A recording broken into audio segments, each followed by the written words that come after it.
Bismillahirrahmanirrahim. Alhamdulillah wassalatu wassalamu ala Rasulillah wa ala alihi wa sahbihi wa man wala wa la hawla wa la quwwata illa billahi amma ba'd. Ikhwani thalabah dan para pendengar radio dakwah salafiyah rahimani wa rahimakumullah. Segala puji bagi Allah Subhanahu wa taala yang telah memberikan kenikmatan kepada kita pada pagi hari yang cerah ini. Kita akan melanjutkan kembali insyaallah taala kajian kitab Masailul Jahiliyah, yaitu perangai, karakteristik dan sifat-sifat orang-orang jahiliyah yang harus kita kenali untuk kita hindari. Karya Al-Imamul Allamah Muhammad bin Abdul Wahhab rahimahullahu taala rahmatan wasi'ah. Kita sampai pada pelajaran yang ke-20. Qala al-muallif rahimahullah Al-Mas'alatul 20, permasalahan yang ke-20. I'tiqaduhum fi makhariqas saharati wa amsalihim annaha min karamatis salihin. Keyakinan orang-orang jahiliyah bahwa keajaiban-keajaiban yang dimunculkan oleh para tukang sihir dan yang semisal dengan mereka merupakan karamah salihin atau karamah para wali Allah Subhanahu wa taala. Wa nisbatihi ilal anbiya, dan mereka menyandarkan keajaiban-keajaiban yang bisa dilakukan oleh para tukang sihir tersebut kepada para nabi. Kama nasabuhu li Sulaiman alaihi salam, sebagaimana mereka menyandarkan perbuatan itu kepada Nabi Sulaiman alaihi salam, yakni apa yang dilakukan oleh orang-orang Yahudi, sebagaimana telah kita singgung pada bab sebelumnya. Mereka meyakini sihir yang mereka amalkan, bahkan mereka menyihir Rasulullah sallallahu alaihi wasallam, adalah ajaran Sulaiman. Jadi perbuatan para tukang sihir yang sanggup menampakkan kepada manusia suatu keajaiban, suatu yang mungkin tidak masuk akal, tidak masuk akal, bisa dilakukan oleh orang biasa. Padahal dia bukan nabi, bukan pula rasul.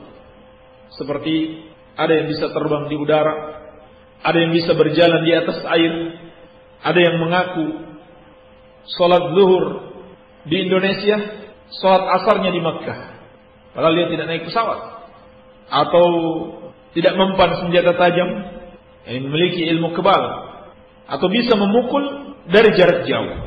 Macam-macam keajaiban-keajaiban yang bisa dipertontonkan oleh para tukang sihir dengan bantuan syaitan.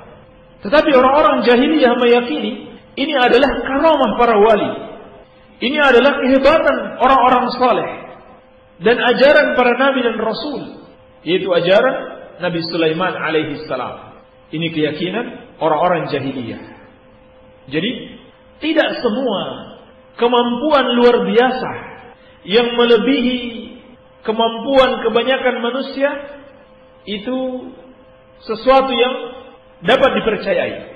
Bisa jadi itu adalah sihir, dan memang inilah kebanyakannya. Dan ulama menjelaskan kemampuan luar biasa yang ada pada manusia itu terbagi 3. Yang pertama, yang dimiliki oleh para nabi, maka ini dinamakan dengan mukjizat. Yang kedua, yang dimiliki oleh orang-orang saleh selain nabi dan rasul, inilah yang dinamakan dengan karamah. Dan yang ketiga, sihir yang dimiliki oleh musuh-musuh Allah Subhanahu wa taala, yaitu para tukang sihir. Ketika kita tidak bisa membedakan mana mukjizat, mana karamah dan mana sihir, maka kita akan tertipu. Sehingga banyak manusia yang membenarkan para tukang sihir dan membenarkan ajaran mereka. Bahkan mereka meyakini itu adalah karamah wali-wali Allah Subhanahu wa taala, padahal mereka bukan wali Allah, justru musuh Allah, yaitu para tukang sihir. Sayang sekali, karakter orang-orang jahiliyah ini telah ada pada sebagian kaum muslimin. Kemampuan luar biasa, keajaiban para tukang sihir mereka anggap karamah para wali. Dukun disebut kiai, tukang sihir disebut ustaz, dan yang semisalnya. Padahal keajaiban yang bisa mereka tampakkan hanyalah tipuan syaitan. Hanyalah tipuan syaitan. Dan Ahlus Sunnah wal Jamaah meyakini adanya karamah wali Allah. Seperti yang dikatakan Syekhul Islam Ibnu Taimiyah rahimahullahu taala dalam Aqidah Wasithiyah, "Wa min usuli ahli sunnati at-tasdiqu bi karamatil awliya." Dan di antara prinsip Ahlus Sunnah adalah membenarkan adanya karamah para wali Allah Subhanahu wa taala, yaitu hal-hal yang luar biasa, keajaiban-keajaiban yang Allah Subhanahu wa taala berikan kepada para wali Allah Subhanahu wa taala. Dan banyak kisah baik dalam Al-Qur'an maupun dalam As-Sunnah serta kisah-kisah para sahabat dan orang-orang saleh yang menunjukkan benarnya keberadaan karamah. Dan kaum Jahmiyah juga Mu'tazilah mengingkari adanya karamah. Adapun Asy'ariyah, mereka meyakini karamah itu bisa setara dengan mukjizat. Ini keyakinan-keyakinan yang salah. Di dalam Al-Quran misalnya, Allah Subhanahu wa ta'ala menceritakan tentang Maryam alaihissalam. Beliau bukan nabi, bukan pula seorang rasul, tetapi beliau diberikan rezeki oleh Allah Subhanahu wa ta'ala tanpa harus dia mencarinya. Demikian pula kisah Ashabul Kahfi. Mereka bukan nabi, bukan pula rasul, namun Allah Subhanahu wa ta'ala memberikan kepada mereka suatu keajaiban, suatu yang luar biasa, sehingga mereka tertidur di dalam gua ratusan tahun lamanya, namun mereka bisa bangun kembali setelah tertidur dalam waktu yang sangat lama. Demikian pula kisah para sahabat, itu sangat banyak. Seperti yang terkenal kisah sahabat yang mulia Sa'ad bin Abi Waqqas radhiyallahu taala anhu bersama pasukannya ketika Umar bin Khattab radhiyallahu anhu mengirim mereka untuk memerangi orang-orang Persia yang ada di Irak. Sampai mereka tiba di satu sungai, ini sungai Trigis. Dan ketika itu perahu-perahu sudah dirampas semua oleh pasukan Persia. Maka Sa'ad bin Abi Waqqas berdoa kepada Allah Subhanahu wa taala, lalu mereka berjalan di atas air. Ada kurang lebih 30.000 pasukan berjalan di atas air menyeberangi sungai tersebut. Dan juga kisah Abu Muslim Al-Khawlani yang dibakar oleh seorang nabi palsu di Yaman, tapi dia tidak terbakar. Demikian seterusnya. Banyak kisah dari orang-orang saleh yang menunjukkan hal-hal yang luar biasa yang tidak bisa dicapai oleh kebanyakan orang. Maka Ahlus Sunnah meyakini adanya karamah para wali. Tetapi harus berhati-hati dan harus dapat membedakan antara karamah dengan tipuan syaitan. Orang-orang jahiliyah dahulu, mereka tidak bisa membedakan. Mereka anggap sihir, kemampuan luar biasa yang bisa mereka lakukan, yang diajarkan oleh syaitan kepada mereka adalah karamahnya orang-orang saleh, karamahnya para wali. Bahkan mereka menganggap hal itu adalah ajaran Nabi Sulaiman alaihissalam. Padahal ajaran syaitan. Inilah yang mereka wariskan sampai hari ini pada sebagian orang, pada sebagian umat Islam bahkan. Orang-orang yang sebenarnya tukang sihir, musuh-musuh Allah, mengaku-ngaku kiai, mengaku-ngaku sebagai ustaz, sebagai orang pintar. Lalu sebagai bukti bahwa mereka itu wali Allah katanya, dia menampakkan tenaga dalamnya. Dia pertontonkan kemampuannya kebal senjata tajam. Dia bisa meramal perkara-perkara gaib. Padahal semua itu adalah bantuan syaitan kepadanya. Lalu ketika dia tahu itu adalah bantuan syaitan, maka dia kemudian mengatakan itu adalah khadam katanya, pembantu-pembantunya. Padahal itulah sihir yang sebenarnya. Dan Allah Subhanahu wa taala mencerca manusia dan jin yang telah saling memanfaatkan ketika di dunia dengan memunculkan berbagai macam keanehan-keanehan dan kemampuan luar biasa untuk menipu manusia. Allah Subhanahu wa taala berfirman, "Wa yawma nahsyuruhum jami'an ya ma'syaral jin qad istakthartum minal ins." Dan ketika kami bangkitkan mereka semuanya, maka kami katakan, wahai sekalian jin, kalian telah memperbanyak pengikut dari kalangan manusia. Wa qala awliya'um minal ins rabbana istamta'a ba'duna bi ba'din. Lalu wali-wali mereka atau sahabat-sahabat mereka dari kalangan manusia mengatakan, wahai Rabb kami, sebagian kami telah menikmati sebagian yang lainnya. Yakni saling bekerja sama untuk menipu manusia. Ini yang terjadi pada hari kiamat. Allah Subhanahu wa taala mencerca mereka. Maka bagaimana bisa membedakan antara karamah para wali dan sihir atau tipuan syaitan? Walaupun yang melakukannya mengaku-ngaku sebagai wali Allah Subhanahu wa taala, padahal hakikatnya dia adalah tukang sihir. Di antaranya yang pertama, karamah itu berasal dari Allah Subhanahu wa taala. Dia adalah pertolongan Allah kepada hamba-hambanya yang beriman. Sedangkan sihir itu adalah permainan syaitan, bantuan syaitan kepada para walinya. Yang kedua, bagaimana kita bisa membedakan antara karamah dengan sihir?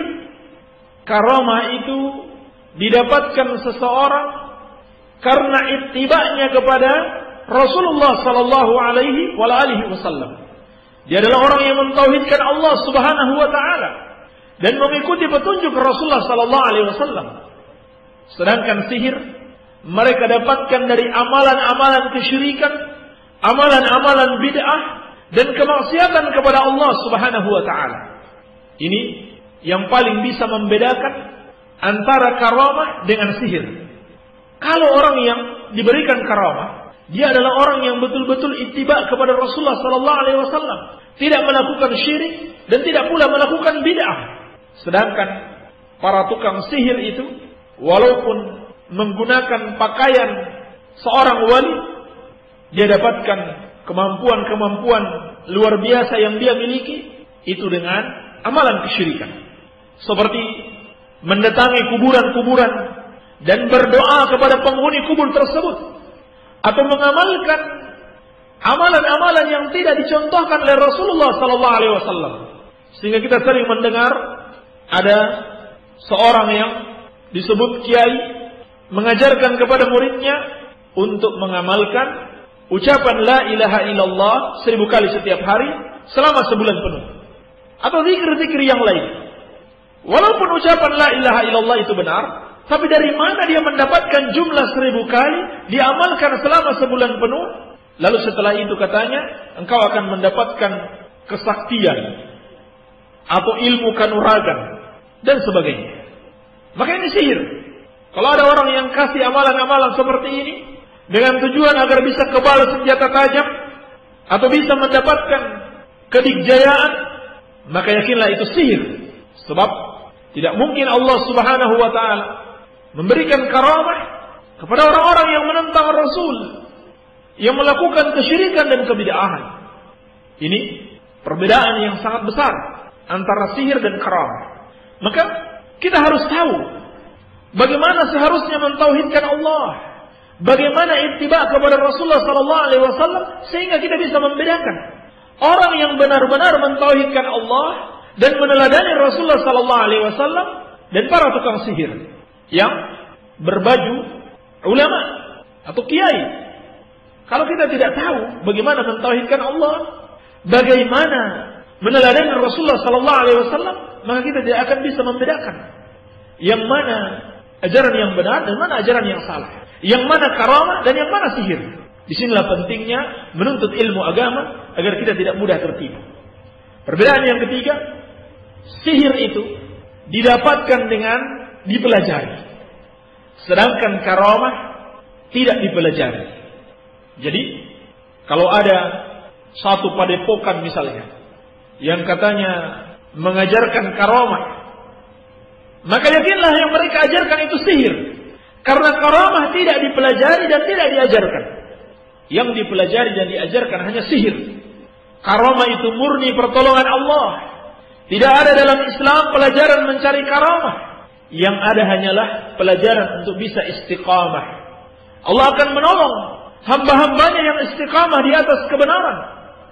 Allah akan memberikan karamah-karamah kepada mereka tanpa harus mereka mempelajarinya. Sehingga kita tidak dapati dalam Al-Quran, dalam sunnah Rasulullah SAW, mereka mengamalkan suatu zikir tertentu dengan jumlah tertentu demi mendapatkan karamah. Tidak ada. Tapi mereka berzikir untuk beribadah kepada Allah Subhanahu wa ta'ala. Orang yang zikirnya untuk mencari karamah, mencari kesaktian, itu sudah tidak benar niatnya. Di samping itu adalah bid'ah, itu juga adalah perbuatan yang salah niat. Zikir itu untuk ibadah, bukan untuk mendapatkan ilmu kebal atau tenaga dalam dan yang semisalnya. Jadi sihir itu dipelajari, sedangkan karamah tidak dipelajari. Perbedaan yang keempat, karamah itu tidak digunakan untuk saling tantang menantang atau saling menguji kesaktian, sedangkan sihir dapat digunakan untuk saling menguji kesaktian. Maka dari sini bisa kita bedakan. Kalau ada orang yang menantang yang lainnya untuk saling menunjukkan kehebatan masing-masing, maka yakinlah itu sihir, bukan karamah. Perbedaan yang kelima, karamah itu tidak datang kapan diinginkan oleh pemiliknya. Sedangkan sihir bisa datang kapan diinginkan oleh pemiliknya. Kapan saja dia melafazkan mantra-mantra tertentu, maka syaitannya langsung datang dan membantunya. Dan pada umumnya syaitannya memang sudah menyatu dengan dirinya. Sudah ada ribuan syaitan di dalam tubuhnya. Semakin dia kafir kepada Allah, semakin banyak syaitan yang datang kepadanya. Ini rahasia tukang sihir. Semakin banyak bid'ah yang dia lakukan, kemaksiatan yang dia kerjakan, semakin banyak syaitan yang senang membantunya, maka semakin saktilah dia. Sehingga kapan saja dia inginkan, dia bisa pertontonkan ilmu kebalnya, tenaga dalamnya, atau kemampuan-kemampuan luar biasa yang lainnya. Sedangkan karamah tidak seperti itu. Sebab karamah itu asalnya dari Allah Subhanahu wa ta'ala. Kalau seorang bisa menampakkan karamah kapan saja dia inginkan, itu sama artinya Allah tunduk kepadanya. Jadi karamah itu hanya muncul kapan Allah kehendaki, bukan kapan dikehendaki oleh pemiliknya. Sebagaimana tukang sihir. Karena Allah Subhanahu wa ta'ala tidak tunduk kepadanya. Bahkan terkadang seorang pada satu keadaan diberikan karamah, pada keadaan yang lain ketika dia butuhkan tidak diberikan karamah. Karena memang karamah itu asalnya dari Allah. Kalau Allah mau berikan, Allah berikan. Kalau tidak, maka tidak Allah berikan. Jadi di sini kita bisa mengetahui perbedaan antara karamah dan sihir. Seorang tukang sihir, dia bisa mendatangkan sihirnya kapan saja dia mau. Kapan saja dia menghubungi syaitannya dengan mantra-mantra yang dia ucapkan, syaitan itu segera datang.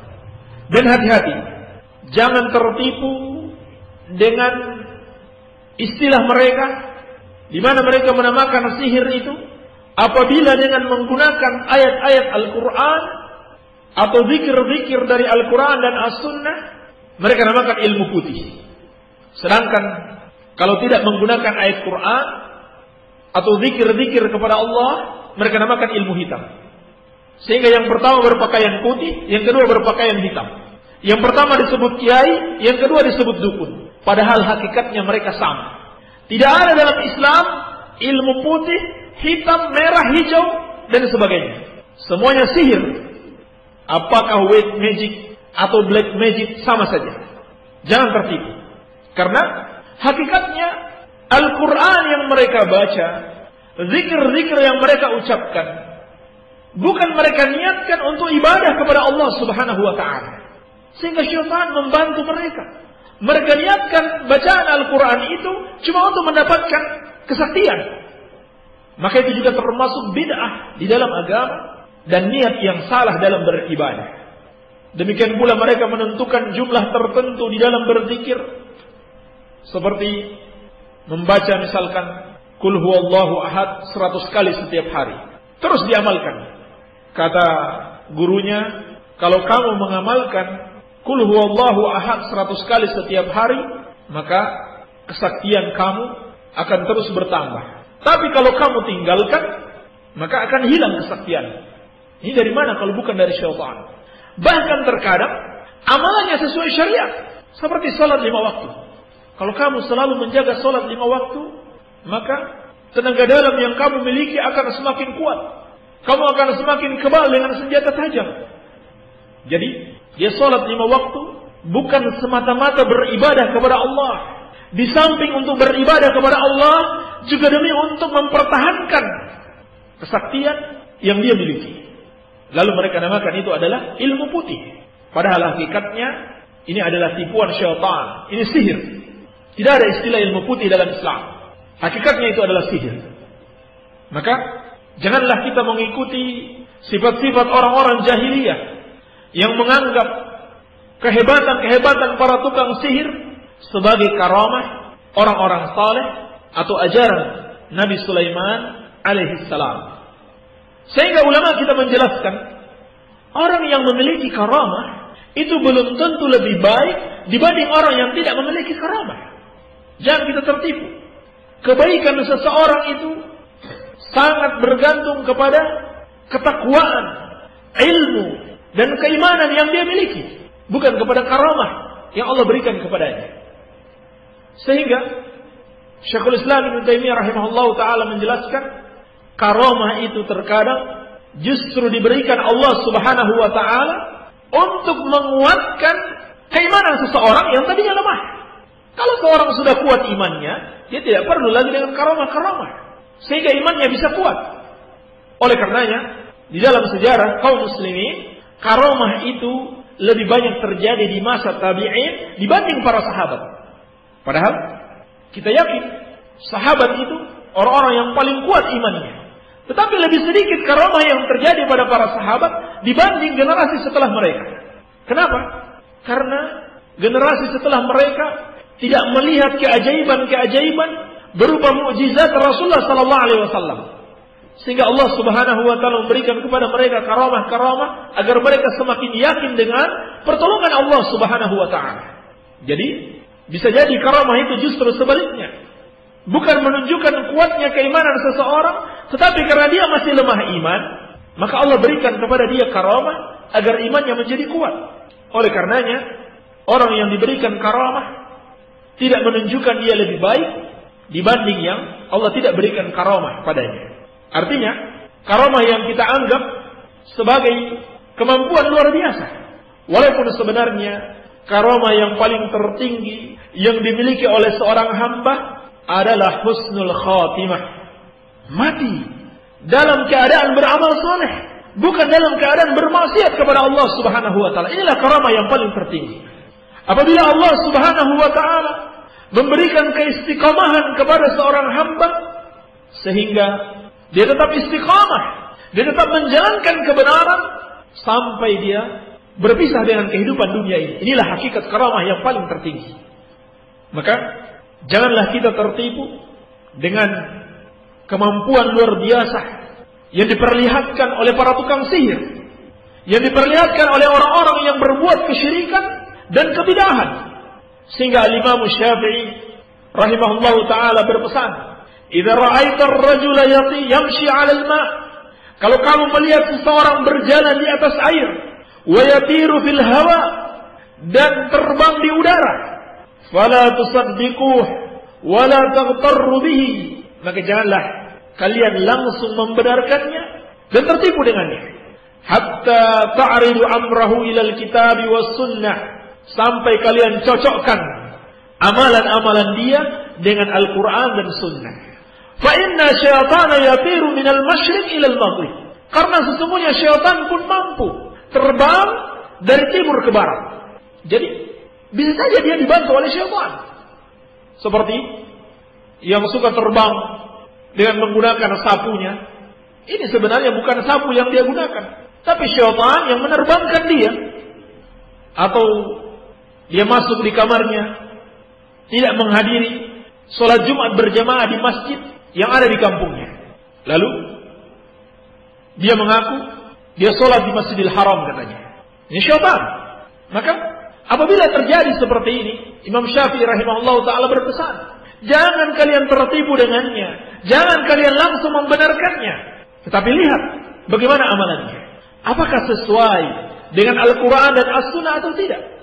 Inilah yang paling mudah untuk membedakan antara sihir dengan karamah. Kalau kita lihat seorang tersebut, walaupun diakui sebagai tokoh agama di kampungnya, tetapi amalan-amalannya mengandung kesyirikan ataupun kebid'ahan, maka yakinlah yang ada padanya adalah sihir, bukan karamah.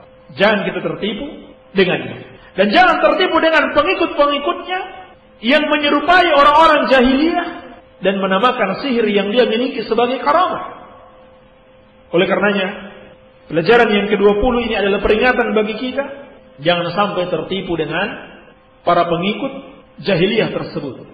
Dan peringatan bagi kita agar mempelajari Al-Quran, mempelajari sunnah Rasulullah SAW, mengerti bagaimana sebenarnya mentauhidkan Allah, dan meneladani Rasulullah SAW, agar kita bisa membedakan yang mana karamah dan mana sihir, yang mana orang-orang yang betul-betul beriman kepada Allah, dan yang mana adalah wali-wali syaitan, para tukang sihir.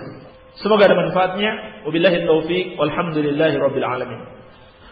Kaum muslimin wal muslimat, para pendengar radio dakwah Salafiyah rahimani wa rahimakumullah jami'ah.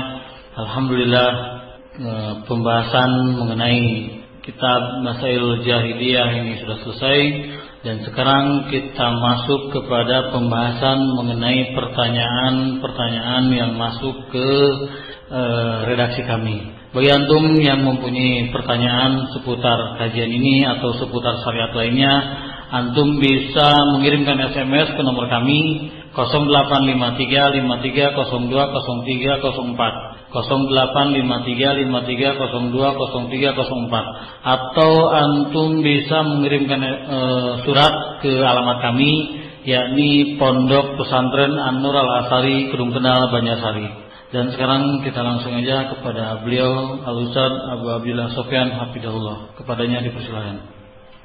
Bismillahirrahmanirrahim. Wassalatu wassalamu ala Rasulillah amma ba'd. Assalamualaikum Ustaz. Waalaikumsalam. Bagaimana caranya niat salat, niat wudu, niat puasa yang benar? Soalnya ana masih belum paham. Dari Syekhul Anam Cipari.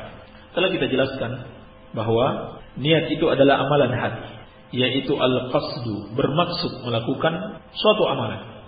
Jadi, apabila seorang bermaksud melakukan suatu amalan karena Allah, tanpa harus dia lafazkan di lisan, tidak juga dilafazkan dengan hati, cukup dia bermaksud melakukan amalan itu karena Allah, itulah niat. Itulah yang dikatakan niat.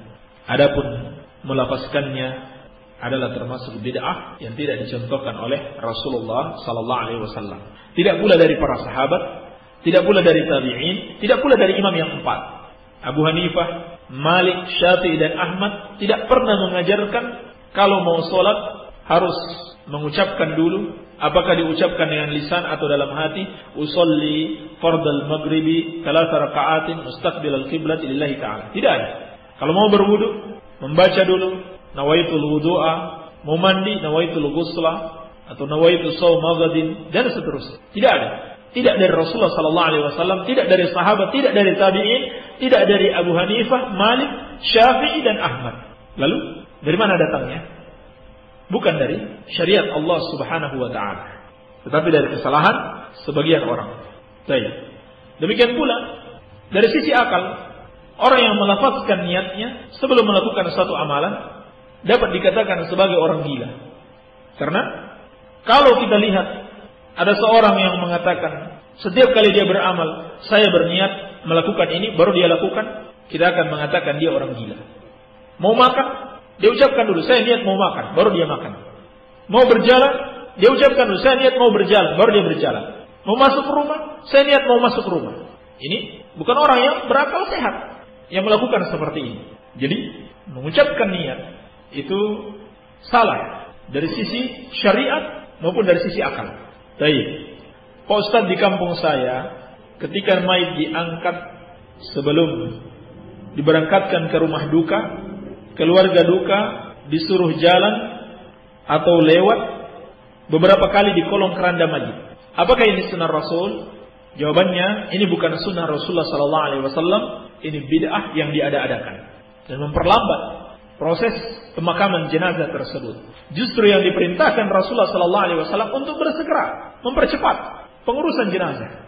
Jangan dilambat-lambatkan. Jadi, ini adalah bid'ah yang diada-adakan manusia, tidak dari sunnah Rasulullah sallallahu alaihi wasallam. Kata kiai di kampung saya, jika selesai sholat Id, seluruh jamaah yang sholat Id di masjid kampung, saya diwajibkan salam. Apa benar hukumnya wajib, Ustaz? Kami tidak tahu dalilnya. Untuk mengatakan sesuatu itu wajib atau disyariatkan, harus ada dalil. Harus ada dalilnya. Jadi, yang ditanyakan kepada orang yang mengamalkannya, dari mana dia dapatkan petunjuk suatu amalan yang dia kerjakan. Bukan kepada orang yang melarang. Jadi kalau kita katakan tidak boleh melakukan bid'ah, bukan kita yang ditanya apa dalilnya, tapi yang ditanya dalilnya orang yang mengamalkan amalan tersebut. Apa dalilnya? Kalau dia tidak bisa mendatangkan dalil, maka itu adalah bid'ah yang diada-adakan. Dan Nabi sallallahu alaihi wasallam telah memperingatkan, wa kullu bid'atin dhalalah wa kullu dhalalatin finnar. Setiap bid'ah itu sesat, dan setiap yang sesat tempatnya di neraka. Walaupun dianggap baik oleh manusia. Kata Abdullah bin Umar radhiyallahu taala anhuma, kullu bid'atin dhalalah wa in ra'aha an-nasu hasanatan. Setiap bid'ah itu sesat meskipun manusia menganggap itu hasanah, baik atau bagus, tapi dia tetap sesat. Baik. Assalamualaikum Ustaz. Setelah sholat wirid, selesai wirid doa, selesai doa ditutup dengan bacaan apa yang benar Ustaz? Karena penutup doa, kata Ustaz, lain Fatihah boleh. Maka dari itu saya tanya Pak Ustaz, yang disalafi karena penting digunakan sehari-hari, siang dan malam. Kalimat penutup itu Ustaz, mohon dijelaskan. Terima kasih. Doa, baik pembukaan, pertengahan maupun penutupan, harus semuanya berdasarkan dalil. Harus berdasarkan Al-Quran dan As-Sunnah.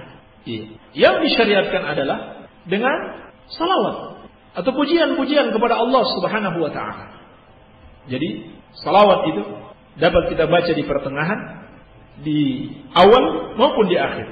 Intinya di dalam berdoa harus sesuai petunjuk Rasulullah sallallahu alaihi wasallam. Kalau ada kita amalkan, kalau tidak jangan kita amalkan. Apa bukti bahwa kelompok Persis merupakan golongan yang berpikiran Mu'tazilah dan Asy'ariyah? Ya, sudah kita sebutkan buktinya. Di antaranya mereka meyakini seperti keyakinan orang-orang Asy'ariyah, yaitu sifat 20, membatasi sifat Allah dengan sifat 20. Dan mereka mentakwilkan sifat-sifat Allah yang lain, mereka tidak akui, tapi mereka takwil. Seperti tangan Allah, mereka artikan dengan kekuasaan. Atau istaula, mereka artikan dengan istilah berkuasa. Istiwa Allah di atas arsy, mereka artikan dengan berkuasa. Dan seterusnya. Kenapa? Karena mereka mengingkari sifat-sifat Allah tersebut yang mereka yakini hanya sifat 20. Sehingga sifat-sifat yang lain mereka tafsirkan sesuai akal pikiran mereka. Mengikuti metode Asy'ariyah dan Mu'tazilah dan kelompok-kelompok sesat yang lainnya. Kalau mau bukti, silakan tanyakan kepada mereka atau tanyakan kepada orang yang pernah belajar kepada mereka. Dan ini saya tanyakan langsung kepada Ustaz kita, Ustaz Rashid, yang pernah belajar di Pondok Persis dan diajarkan langsung oleh guru-guru besarnya. Nah, sekarang beliau adalah pengajar di pesantren kita ini. Tanyakan kepada beliau yang pernah belajar di sana. Memang itu yang mereka ajarkan. Baik. Ustaz, saya seorang ibu rumah tangga, pergi ke pasar belanja, lalu akan pulang jarak jauh, jalannya kira-kira 1,5 kilo. Dan barang belanjanya seberat 40 kilogram. Lalu saya menggunakan kendaraan ojek agar sampai, karena jika menggunakan mobil angkot sangat lama ngetemnya. Sedangkan pakai ojek itu hukumnya haram. Yang saya tanyakan Ustaz, langkah yang sedemikian adanya, apakah hanya dapat makruh haram dan dosa Ustaz? Mohon diperjelaskan. Apabila ini bukan hal yang darurat, karena seperti yang disebutkan dalam pertanyaan, angkot ada sebenarnya, cuman lama ngetemnya. Kalau ojek langsung jalan, sedangkan sudah dimaklumi bersentuhan atau bahkan berdua-duaan dengan yang bukan mahram, hukumnya haram. Maka lebih baik nunggu sedikit lama di angkot daripada melakukan yang haram. Dan yang lebih baik lagi, kalau ada anaknya ibu yang laki-laki atau suaminya sendiri yang mengantar dan menjemput dari pasar. Ini yang terbaik. Baik. Assalamualaikum Pak Ustaz. Waalaikumsalam.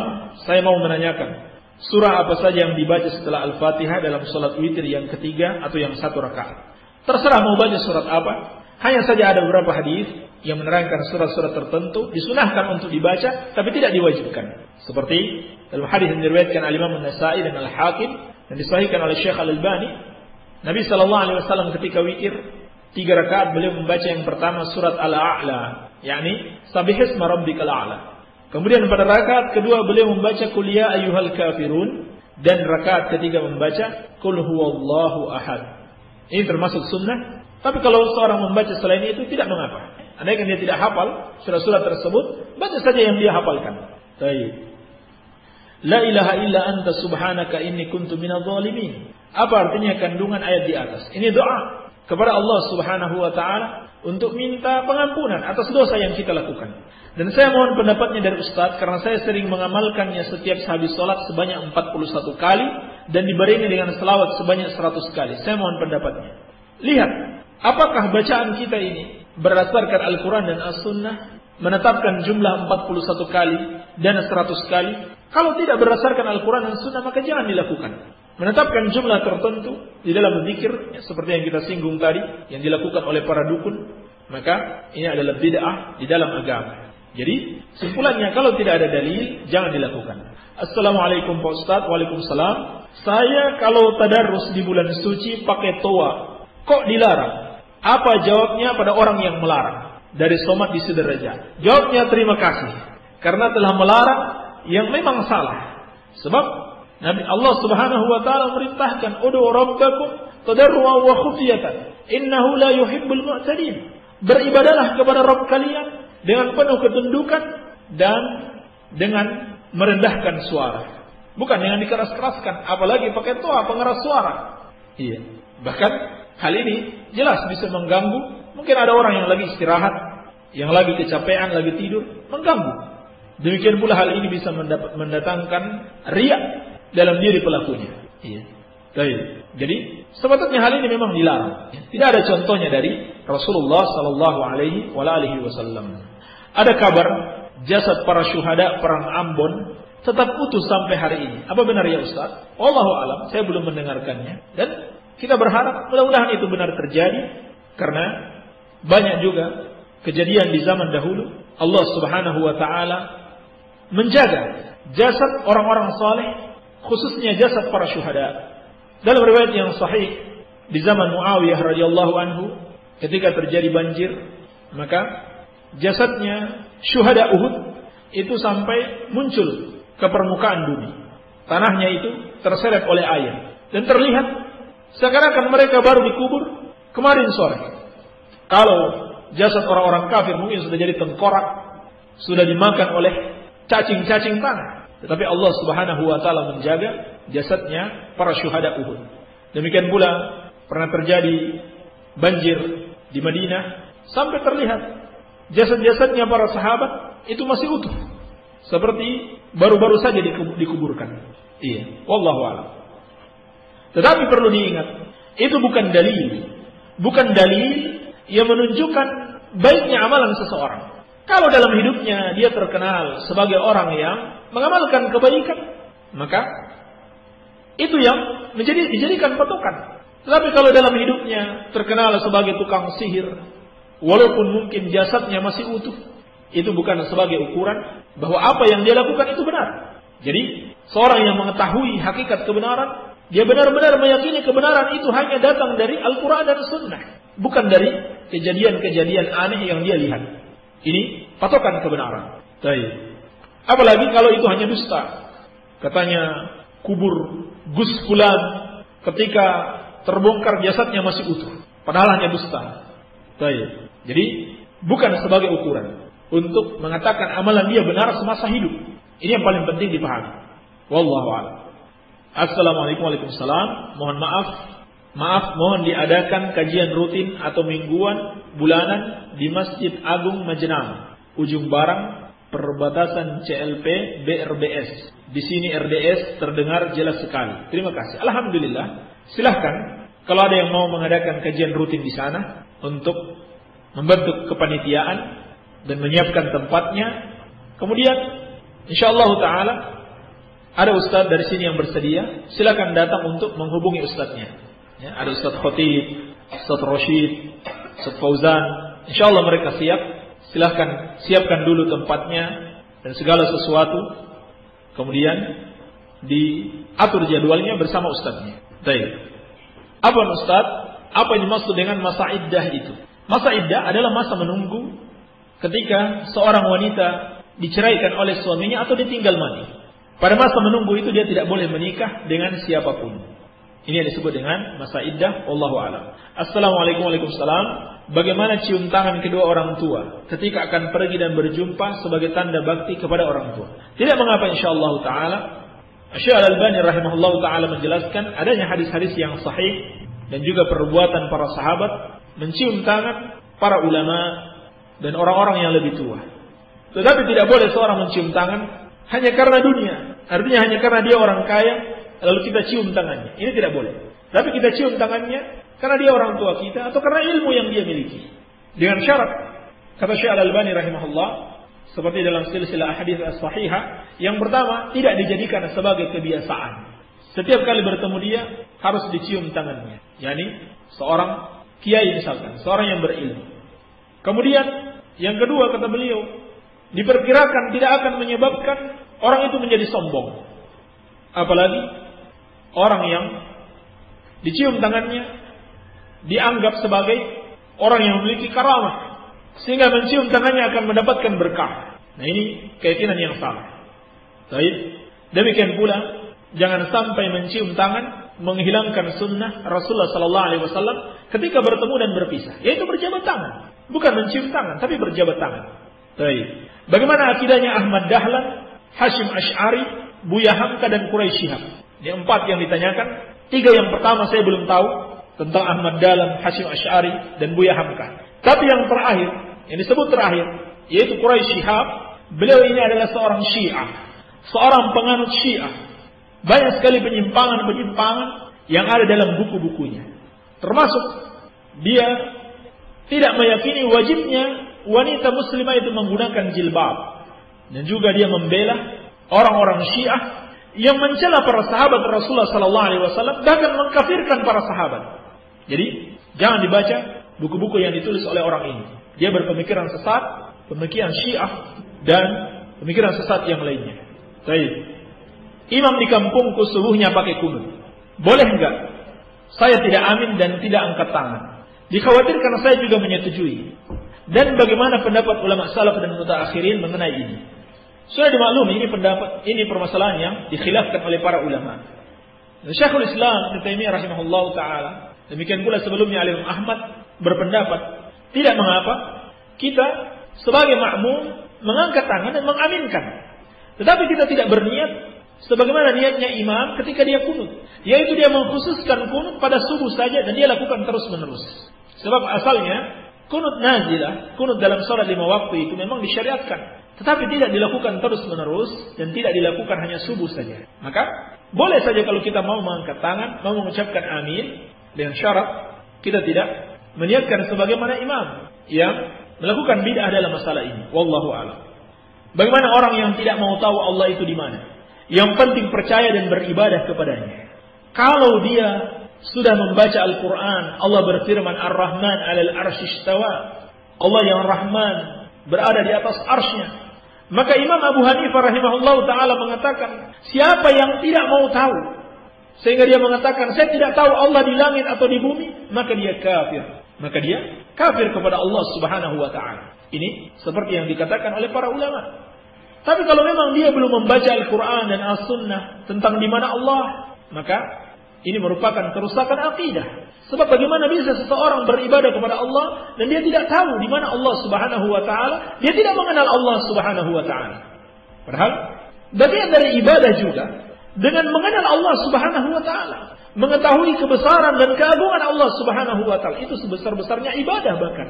Pengagungan, kecintaan dan ilmu seorang tentang Allah, ini juga bagian dari ibadah yang besar. Bagaimana dia bisa beribadah kepada Allah kalau dia tidak mengenal Allah Subhanahu wa taala?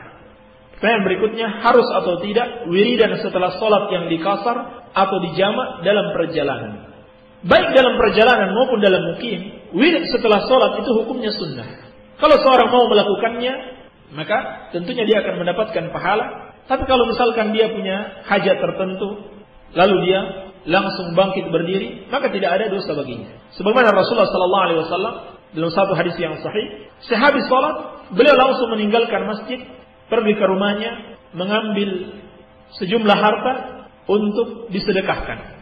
Karena beliau khawatir jangan sampai lupa atau jangan sampai terlambat. Maka kalau ada kebutuhan tertentu tidak mengapa, tetapi kalau tidak ada kebutuhan yang lain, afdalnya dia berwirid atau berzikir sesuai dengan tuntunan Rasulullah sallallahu alaihi wasallam. Baik. Saya dulu pergi bertanya dan percaya kepada dukun. Itu karena ketidaktahuan saya. Apakah sekarang saya bersyahadat dengan dipersaksikan orang atau cukup bertobat saja? Kalau mau bersyahadat dengan dipersaksikan orang, maka tidak apa-apa. Kalau cukup bertobat saja tanpa ada yang tahu, itu juga tidak mengapa. Yang paling penting di sini adalah taubat kepada Allah Subhanahu wa taala dengan menyesali perbuatan tersebut dan meninggalkannya serta bertekad tidak akan mengulanginya di masa yang akan datang. Dan itu dilakukan ikhlas semata-mata karena Allah Subhanahu wa taala. Kecuali kalau dia sudah diketahui oleh orang-orang bahwa dia suka datang ke dukun, maka wajib baginya untuk mengumumkan taubatnya supaya mereka tidak berprasangka buruk lagi kepadanya, atau mereka terus mengikutinya kalau dia sebagai orang yang diikuti. Ini syarat bertobat yang disebutkan para ulama. Bagi orang-orang yang suka melakukan kebid'ahan, bahkan mengajak kepada kebid'ahan secara terang-terangan, syarat dia bertobat harus dia umumkan agar orang-orang yang tadinya mengikuti dia pun bertobat kepada Allah Subhanahu wa taala. Baik. Tapi kalau tidak ada yang tahu, dia suka pergi ke dukun, maka cukup baginya bertobat saja. Wallahu a'lam. Bacaan iftitah saya belum selesai, imam sudah baca Al-Fatihah. Harus bagaimana bacaan saya? Kalau imam sudah baca Al-Fatihah, bacaan iftitah termasuk sunnah, boleh kita tinggalkan. Dan jangan sampai kita ketinggalan membaca Al-Fatihah sampai imam ruku. Maka kalau khawatir ketinggalan bacaan imam, ikuti imam. Dan inilah pendapat yang paling sahih, seperti yang disebutkan Al-Imam As-San'ani dalam Subulus Salam. Ketika imam membaca Alhamdulillahirabbil alamin, kita ikuti juga dengan membaca Alhamdulillahirabbil alamin. Maka kita ikuti imam, kita tinggalkan yang sunnah, kita amalkan yang wajib. Wallahu a'lam. Apa hukum kepiting, darat, bulus, ulam kau dan larva lebah? Apa itu ulam kau? Yang pertama, kepiting, darat dan bulus serta larva lebah, hukum asalnya dia halal, tidak ada dalil yang mengharamkannya. Maka tidak mengapa insyaallah taala. Adapun ulam kau, saya belum tahu binatang apa itu. Nanti dijelaskan ulang di SMS kembali itu binatang apa itu ulam kau. Kalau yang dimaksud ikan, maka jelas ya, ikan tidak mengapa. Ikan hukumnya halal. Tidak ada dalil yang mengharamkan kepiting darat, bulus dan larva lebah. Ya, bulus ini kura-kura ya, atau penyu. Ini hukumnya halal. Walaupun terdapat khilaf para ulama, tetapi yang benar hukumnya halal, tidak ada dalil yang mengharamkannya. Sebenarnya wajib atau sunnah memanjangkan jenggot dan bagaimana batasan panjangnya. Ulama khilaf, yang benar insyaallah taala hukumnya wajib. Sebab Nabi SAW memerintahkan untuk memanjangkan jenggot, u'ful liha wa uffus syawarib, panjangkan jenggot dan potonglah kumis. Tidak ada dalil yang mengecualikannya kecuali perbuatan Ibnu Umar radhiyallahu taala anhuma, itu pun beliau lakukan ketika haji dan umrah. Jadi yang benar tidak ada batasan panjangnya. Kecuali dalam riwayat Ibnu Umar, beliau memotong yang melebihi genggaman ketika beliau melakukan haji dan umrah. Jadi beliau pegang dengan tangannya satu genggam, yang tersisa dari genggamannya itu yang dipotong. Itu pun bukan beliau potong setiap hari atau setiap dia melewati, hanya beliau lakukan ketika beliau melakukan haji dan umrah. Tetapi itu pun pendapat yang lemah, sebab tidak berasal dari Rasulullah SAW. Yang Rasulullah karena bertentangan dengan hadis Rasulullah SAW, Rasulullah SAW memerintahkan untuk memanjangkan jenggot dan memotong kumis. Jadi yang benar seperti yang dijelaskan Al-Imam Nawawi rahimahullahu taala dalam Syarah Sahih Muslim, bahwa tidak ada batasan panjangnya, harus dibiarkan terus tumbuh, dan yang dipotong adalah kumis, bukan jenggot. Baik. Allah Subhanahu wa taala bersama orang yang sabar. Ini maksudnya bagaimana? Maksudnya Allah akan menolongnya, Allah selalu mendukungnya ketika dia bersabar kepada Allah Subhanahu wa taala. Bukan Allah menyatu dengannya seperti yang diyakini oleh orang-orang sufiyah. Ajaran tarekat tasawuf, mereka yakini Allah bisa bersatu dengan makhluk. Yang benar, Allah Subhanahu wa taala menyertainya, bersama dengannya, dengan pertolongannya dan dengan ilmu dan pengawasannya. Ini yang diyakini oleh Ahlus Sunnah wal Jamaah, wallahu alam. Sampai mana bacaan tasyahud awal dan kapan acukan telunjuk? Bagaimana caranya dan bagaimana kadang gerakan telunjuk, terkadang tidak. Baik. Yang pertama, dalam hadis-hadis yang sahih, tasyahud awal itu tanpa membaca salawat. Jadi sampai pada sebelum mengucapkan salawat. Adapun tasyahud akhir sampai salawat Ibrahimiyah selesai dikerjakan. Yang kedua tentang mengacungkan telunjuk, yakni ketika awal melakukan tasyahud. Adapun sebagian orang yang mengacungkan telunjuknya ketika ucapan asyhadu an la ilaha illallah, itu sepanjang yang kami tahu tidak berdasarkan dalil. Yang ada dalilnya dari awal kali. Nabi sallallahu alaihi wasallam mengisyaratkan telunjuknya dari awal mulai tasyahud. Terkadang, yang ketiga terkadang menggerakkan telunjuk, terkadang tidak. Yang benar dalam masalah ini wallahu alam, menggerak-gerakkan telunjuk hadisnya dhaif, hadisnya munkar, menyelisihi riwayat-riwayat yang sahih. Jadi yang benar tidak digerak-gerakkan tetapi didiamkan. Ini tarjih ulama ahlul hadis seperti Syekh Mukbil dan ulama yang lainnya, bahwa hadis menggerak-gerakkan telunjuk adalah dhaif wallahu alam. Saya dengar kajian seorang ustaz bahwa salah satu dari dua pendapat ulama yang rajih adalah makmum cukup mendengarkan bacaan imam ketika dijaharkan. Pertanyaannya, bagaimana masbuk yang mendapati setengah dari Al-Fatihah atau suratan ketika imam dijaharkan? Yang pertama, tentang makmum membaca Al-Fatihah. Ini memang khilaf para ulama. Adapun yang kami ikuti adalah pendapat yang sebaliknya dari apa yang disebutkan dalam pertanyaan, bahwa makmum juga wajib membaca surat Al-Fatihah, baik salat jahar maupun salat sir.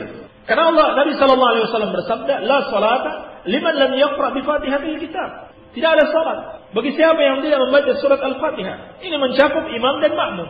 Nabi sallallahu alaihi wasallam tidak memperkecualikan imam atau makmum, tetapi ini mencakup imam, makmum maupun orang yang salat sendirian. Jelas hadisnya, la salata liman lam yaqra bi Fatihatil kitab. Tidak ada salatnya bagi yang tidak membaca surat Al-Fatihah. Bahkan dalam riwayat Bukhari, ketika para sahabat membaca di belakang Nabi sallallahu alaihi wasallam, beliau bersabda, la taf'alu ila an yaqra ahadukum bi Fatihatil kitab fa innahu la salata liman lam yaqra'ha. Kata beliau, jangan kalian lakukan, jangan kalian membaca di belakang imam, kecuali apabila seorang dari kalian membaca surat Al-Fatihah, karena sesungguhnya tidak ada salat bagi yang tidak membaca surat Al-Fatihah. Ini yang rajih insyaallah taala, ini pendapat yang kuat. Tetapi kalau seorang mau memilih pendapat yang lain yang menurutnya itu lebih kuat, maka silakan saja, tidak ada celaan padanya. Ini termasuk perkara ijtihadiyah para ulama yang memahami dalil sesuai dengan kemampuannya berijtihad. Maka tidak ada celaan baginya. Lalu bagaimana masbuk yang mendapati setelah setengah dari Al-Fatihah atau suratan ketika imam dijaharkan? Bagi yang berpendapat bacaan imam sudah cukup, makmum tidak perlu membaca, maka tidak ada masalah baginya lagi. Tetapi bagi yang berpendapat makmum juga harus baca, maka di sini ada dua keadaan. Yang pertama, kalau dia masih mampu membaca surat Al-Fatihah, lalu dia tidak membaca, masih ada waktu, tapi dia tidak membacanya, maka tidak sah salatnya. Yani rakaat itu tidak sah, harus dia gantikan dengan rakaat berikutnya setelah imam salam. Dia harus menambah rakaat. Tetapi kalau dia dapati imam sudah ruku atau belum ruku tapi sudah tidak memungkinkan dia membaca surat Al-Fatihah karena imam sudah akan ruku, maka dalam keadaan seperti ini rakaatnya tetap dianggap sah, tidak perlu dia menambah rakaat setelah imam salam. Sebab adanya riwayat yang sahih dalam riwayat Bukhari dari Abu Bakrah radhiyallahu taala anhu, bahwa beliau masuk dalam salat dalam keadaan Nabi sallallahu alaihi wasallam sudah ruku, dan setelah salat Nabi sallallahu alaihi wasallam tidak memerintahkan dia untuk mengulang atau menambah rakaatnya. Demikian wallahu a'lam. Baik. Ustaz, orang hamil sudah 7 bulan, dibuatkan selamatan, lalu undang tetangganya, kumpul-kumpul berdoa, lalu makan-makan bersama. Yang saya tanya Ustaz, cara yang demikian itu termasuk bid'ah? Ustaz, ini termasuk bid'ah. Tidak ada contohnya dari Rasulullah sallallahu alaihi wasallam menentukan waktu 7 bulan dan menentukan cara berdoa harus dengan kumpul-kumpul. Apalagi berdoa dengan qor, satu suara. Tidak ada contohnya dari Rasulullah sallallahu alaihi wasallam. Wanita yang hamil setiap hari kapan saja dia harus tetap berdoa kepada Allah Subhanahu wa taala agar bayi yang dikandungnya selamat dan dia juga selamat. Siapa yang menentukan 7 bulan, 8 bulan, 9 bulan atau lebih kurang dari itu, maka ini termasuk mengada-ngada di dalam agama. Tidak ada contohnya dari Rasulullah sallallahu alaihi wasallam. Ustaz, mohon doa untuk wudu dibacakan. Apa saja yang benar? Di antaranya dalam riwayat yang sahih, ketika wudu kita mengucapkan, setelah wudu kita mengucapkan asyhadu an la ilaha illallah wahdahu la syarikalah wa asyhadu anna Muhammadan abduhu wa rasuluh. Sampai di situ. Kalau kita mau tambah Allahumma ij'alni minat tawwabin waj'alni minal mutatahhirin juga boleh. Tetapi tambahan waj'alni min ibadika shalihin adalah hadis yang dhaif sebagaimana dijelaskan Syekh Al-Albani rahimahullahu taala. Demikian pula boleh kita mengucapkan seperti doa kafaratul majlis, yaitu subhanaka Allahumma bihamdika asyhadu an la ilaha illa anta astaghfiruka wa atubu ilaik. Ini juga doa yang boleh dibaca ketika selesai berwudu dan juga doa kafaratul majlis, yakni doa sebelum menutup sebuah majlis. Baik. Sumur yang di mana warnanya sudah berubah, rasanya juga berubah, baunya sudah berubah. Apakah air tersebut bisa digunakan untuk bersuci? Dilihat dulu berubahnya karena apa. Kalau karena najis, maka sudah tidak bisa lagi digunakan. Tapi berubahnya hanya karena misalkan dimasuki oleh kapur atau benda-benda suci lainnya, maka sepanjang dia masih dinamakan air, tetap boleh digunakan untuk berwudu. Seperti misalkan tercampur dengan kopi, tapi kita masih namakan air, kita tidak namakan dia kopi, maka masih bisa digunakan untuk berwudu. Tapi kalau sudah jadi kopi, kita sudah menikmati dia sebagai kopi, maka ini tidak bisa lagi digunakan untuk berwudu. Jadi kalau tercampuri oleh najis dan berubah salah satu sifatnya, apakah warnanya, rasanya dan baunya, ini sudah tidak lagi disebut sebagai air suci, tidak bisa lagi digunakan untuk bersuci. Tetapi kalau tercampur dengan benda yang suci, maka dilihat, kalau kita masih menamakan dia air, boleh digunakan untuk berwudu. Tapi kalau sudah berubah, ya sudah jadi kopi, susu, teh dan sebagainya, maka tidak bisa lagi digunakan untuk berwudu. Baik. Assalamualaikum warahmatullahi. Pak Ustaz, apa ada tata cara sholat dalam kendaraan, seperti dalam mobil atau harus di mana saja? Pertama, kalau seorang mampu untuk berhenti ketika dalam kendaraan, maka wajib baginya untuk berhenti. Karena sholat wajib itu harus berdiri. Ini termasuk rukun di dalam sholat. Kalau mampu dia berhenti, atau misalkan naik kendaraan umum, naik bis Budiman misalkan, kan ada waktu-waktu istirahat. Itu digunakan untuk sholat. Sehingga musafir itu boleh dia sholat dengan menjamak dan mengqasar supaya dapat meringankan dia. Jadi dalam keadaan seperti ini tidak boleh sholat dalam kendaraan, tapi harus sholat ketika sudah berhenti dan turun. Ini yang pertama. Yang kedua, di dalam kendaraan kalau memungkinkan dia berdiri, masih mungkin dia berdiri. Kalau misalkan kotor di alas, kalau memungkinkan dia berdiri, maka harus berdiri. Harus dia berdiri. Walaupun tidak persis menghadap kiblat, karena tidak memungkinkan, tidak mengapa. Iya. Tapi kalau dia mampu menghadap kiblat, wajib baginya untuk menghadap kiblat. Kemudian yang ketiga, kalau semua itu tidak mampu berdiri, tidak mampu menghadap kiblat, maka kerjakan sesuai kemampuannya. Kalau bisanya hanya di tempat duduknya, kerjakan di tempat duduknya dengan menggunakan isyarat. Misalkan, kalau ruku, maka dia menundukkan kepalanya. Kalau sujud, lebih tunduk lagi. Seperti itu. Wallahu a'lam. Assalamualaikum warahmatullahi wabarakatuh. Apa ada tata cara tayamum dalam kendaraan, seperti mengusap pada jok kendaraan? Kalau jok tersebut mengandung debu, biasanya ada jok yang berdebu, maka tidak mengapa. Kalau tidak di lantai yang ada debunya. Baik. Ini kalau tidak bisa mendapatkan air, kalau tidak bisa turun, maka boleh bertayamum apabila jok tersebut ada debu atau di lantainya. Wallahu a'lam. Ustaz, apakah pantas seorang suami ringan tangan dan ringan kaki terhadap istri dan anak-anaknya? Tentu saja, ini adalah tidak seharusnya dilakukan oleh seorang suami. Karena Allah Subhanahu wa taala memerintahkan wa'ashiruhunna bil ma'ruf, dan bergaulah kalian dengan istri-istri kalian dengan cara yang ma'ruf, bukan dengan cara yang kasar. Tetapi didiklah mereka dengan cara yang ma'ruf sebagaimana engkau mau mereka juga berbuat kebaikan kepadamu. Maka suami juga harus berbuat kebaikan kepada istrinya sebagaimana dia inginkan istrinya juga berbuat baik kepadanya. Dan Nabi SAW berpesan, istausu bin nisa'i khaira. Berwasiat baiklah kepada para wanita. Artinya, jangan berlaku kasar kepada mereka. Bahkan Nabi SAW mengatakan, khairukum li nisa'ihi wa ana khairukum li nisa'ihi. Sebaik-baik kalian adalah yang paling baik terhadap istrinya, dan aku adalah orang yang paling terbaik terhadap istrinya. Walaupun memukul itu terkadang perlu diperlukan, tapi ini bukan sebagai kebiasaan. Kalau sudah tidak mempan dinasihati dengan baik-baik, baru kemudian dipukul. Itu pun bukan pukulan yang mematikan atau meninggalkan bekas atau sangat menyakiti. Hanya sekedar peringatan untuk mendidik. Iya. Tapi bukan dijadikan sebagai kebiasaan sehingga dengan mudahnya tangan dan kakinya melayang ke tubuh istri dan anak-anaknya. Dan ini sama artinya dia mendidik istri dan anak-anaknya berperilaku demikian.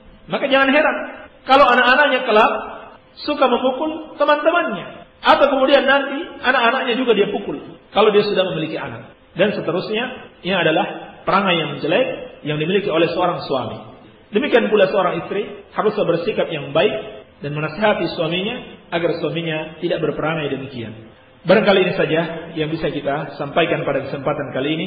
Lebih dan kurangnya saya mohon maaf. Subhanakallahumma bihamdika, asyhadu an la ilaha illa anta, astaghfiruka wa atubu ilaik. Wa sallallahu ala nabiyyina Muhammadin wa alihi wa sallam. Wa akhiru da'wana anil hamdulillahi rabbil alamin.